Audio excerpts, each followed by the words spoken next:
يا الله يا كريم يا عظيم يا غفور يا شكور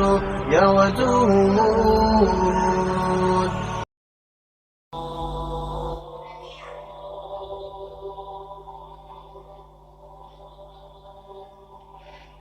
مذکورہ بالا تمام گناہوں کے بارے میں امام زیبی نے اپنی کتاب الکبائر میں قرآن اور حدیث کے حوالوں سے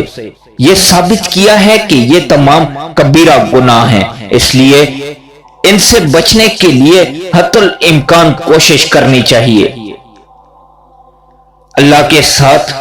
کسی کو عبادت میں شریک کرنا، جادو کرنا یا جادو کروانا، نماز نہ پڑھنا، بلا عذر رمضان مبارک کے روزے نہ رکھنا، والدین کی نافرمانی کرنا، شراب پینا یا کسی دوسری نشہ آور چیز کا استعمال کرنا، رشتہ داروں سے قطع تعلق کرنا، جھوٹ بولنا، جھوٹی گواہی دینا، جوا کھیلنا،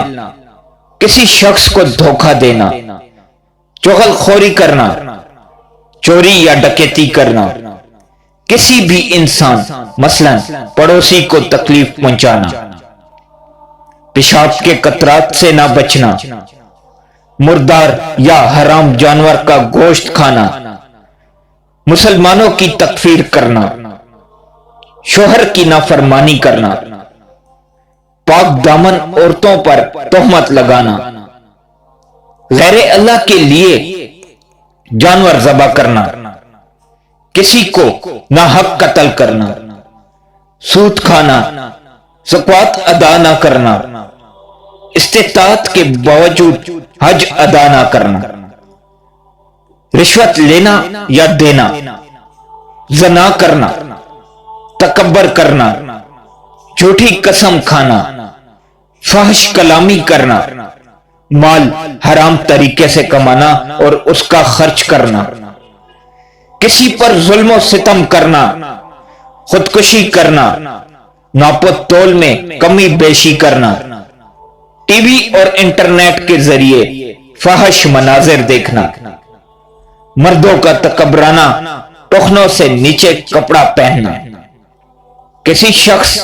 مثلا یتیم کا مال ناحق کھانا، اللہ اور رسول کی طرف جھوٹی بات منسوب کرنا، عورتوں کا بے پردہ رہنا، لواطت اور عورتوں کے دبر میں مباشرت کرنا، کاہنوں اور نجومیوں کی تصدیق کرنا۔ اللہ ہم سب کو گناہ کبیرہ سے بچائے، اور جو گناہ کبیرہ و صغیرہ ہم سے سرزد ہو گئے ہیں اللہ ان کو معاف فرمائے، آمین۔